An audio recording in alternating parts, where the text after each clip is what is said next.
No doubt, I'm the baddie that you're talking about. What you saying, baby, we can work it out. All the bluffing that you're doing at your mouth. Pull up on me, we can do it. Oh, yeah. Yeah, Right Now was a very fun record to record. Tricky brought it on, and obviously it has the LL sample, which is very dope. But what I loved about it was that it feels about timing. You know what I'm saying? And the video or the music movie, Big Boss, starts with that. It's being second up from one of the records that we come into the movie with, where it's like right now. I'm the girl they talking about. I'm that girl. You know what I mean? I think it's representative of how I feel about my life and who I'm becoming. Is I'm spreading my wings and I'm flying, but it's done in a very cool and casual way because I'm also that down to earth girl where it's just like I ain't doing too much, but I'm in my little Mustang and I'm in my classic vibe and it's on right now. It's my time and I'm coming into my own. For Real is very much so what the name is. It's For Real, and I'm really giving an inside look into who I am on a day-to-day basis. How I get up in the morning, how I feel about myself. You know what I'm saying? Just it's that me getting into my bag and playing dress up and just, getting into all the feels of being me. And like, this is like for real, like, I don't want nobody talking about my business. I don't want nobody all up in this. If I'm rocking with you, keep your lips shut. It's very Virgo. It's giving you that. And it's just me running it down, but in obviously a very musical way. Love Language is an ode to just every vibe that I've ever loved that Usher put out. It's all about, obviously the song lyrics themselves is about someone speaking your love language. But one thing I feel like we sometimes have lost is dancing on the dance floor. So when I think about love language, it's like, imagine you going into a party or you going into a club and you and a guy start dancing and he's speaking your love language. You know what I'm saying? Like, that's what it's about. It's about finding that person that's speaking your love language outside of sex. You know what I'm saying? Like, finding a way to find that chemistry that isn't just, or that intimacy that isn't just predicated on getting into the bed with somebody.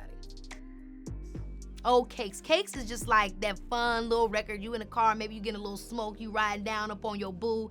It's very much so I'm going to my boo and I'm cool with it and I'm giving you everything you need. I'm on time when you call me. It's just that thing where it's like, it's okay. You know what I mean? It's okay to open up in that way. I think, sometimes we're in this era where it's just like everybody want to be just a bad girl. And it's like, and I'm that, you know what I mean? I ain't got no time. And it's like, but this is like, you know what? I'm on my way. I'm on my way to you. Like, I'm open to you and that's okay. Like, I'm here, and I think that's a vibe that obviously I've been more open to getting into because I definitely have always been in that, a lot of times, that tough girl space, which I think is very it too.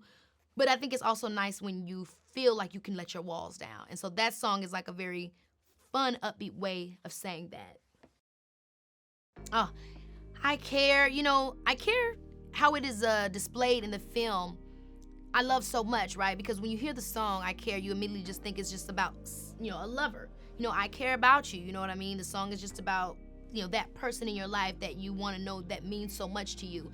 But how we show it in the film is very much so a montage of everybody in my life, which I think I have just amount of love stories that aren't romantic platonically as anything else. And so I think that really, I love the way that we decided to showcase that because it's just about saying that you care, you know what I mean, and being honest about that. And then, of course, it has that throwback vibe to it, which I always love to get into, so.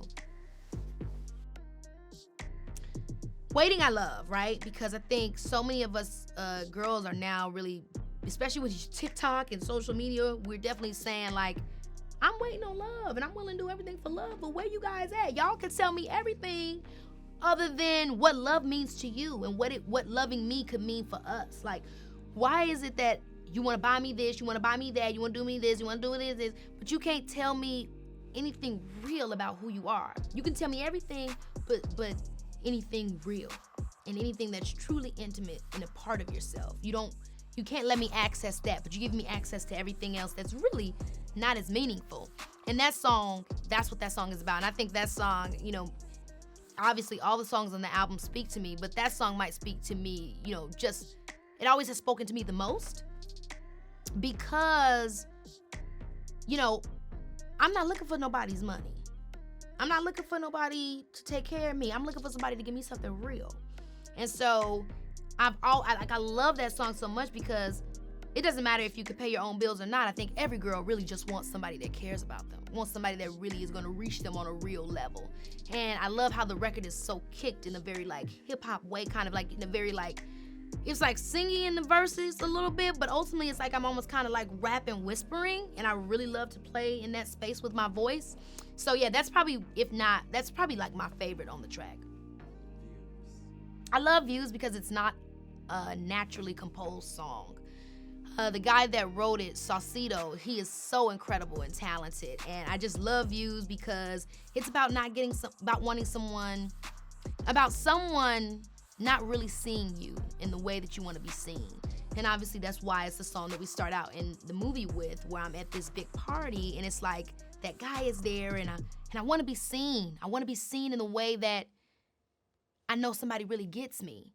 But it's hard for you to be seen in that way when you don't really get yourself, right? And that's kind of the bigger theme about it. But the song just itself, I loved it from the moment I heard it because it felt so fresh. It felt so new. It felt so original. And I felt like it spoke so much to me at different points of my life, and I think other people, where I just want to be, I just want to, view in the same light as you. I want you to see me as somebody that you can see as an equal, Approach Me, I love from the moment that I heard it, simply because it reminded me of that throwback Brandy vibe, you know what I mean? But still at the same time, giving it, some more new sounds or updated sounds, although classics are classics, and so I never think that can go out of style. But I love Approach Me because, again, I remember when we started this project, this was the first song we recorded, and I remember telling Tricky, he was like, as an executive producer, he's like, what are you really trying to say with this? What is your ultimate goal of what you're trying to bring with this project? And I was like, that I'm a boss, that I'm grown, and not like I'm grown, but like I'm grown. I'm still growing, but like I'm owning who I am. And at this point, I'm refining. You know what I mean? This is who I am, and it's like, take me as I am type energy. That's very much so I wanted it to give and what it's giving to me. And Approach Me was that record. It was just saying, know how to act when you approach me. Know this is what you're going to get. This is who Keke Palmer is. This is who Lauren Kiana Palmer is. Take me as I am, and if I'm not your taste, I'm not your taste. We ain't even got to talk about it. I love Love Like This because it's such a classic vibe, right? That record, Love Like This, the visual of it, I feel like it's very much so what we felt the song is taking us back to a simpler time, and it's very feminine. I was really getting into my feminine energy with it and going to a place of being vulnerable. And I don't know if I had totally, completely even found that kind of space, but the idea and the desire and the want or the feeling of being close enough to earning that type of intimacy with someone was there. At my age of 27, knowing what I don't want was at least getting me closer to what I know I needed and what was good for me. And Love Like This was, the manifestation of that, how I want to feel, how I want to get into something and what I want to learn and what I want to know about someone and how I want to be able to let my walls down and really go into another version of myself that doesn't have to always feel they need to protect themselves, And so that's what Love Like This is. Just that the process of making this film was incredible. And, obviously I'm always going to love to perform, but the greatest thing that I discovered was I have now a newer love, in writing and producing and directing. And I'm just excited for the reception of this story. And I just really hope that the messages come through, because just like anybody's art, or at least, the art that I want to make it's not just for me. It's for others. It's for others to take something from that hopefully they can use for their lives or, whatever, or at least get inspired by,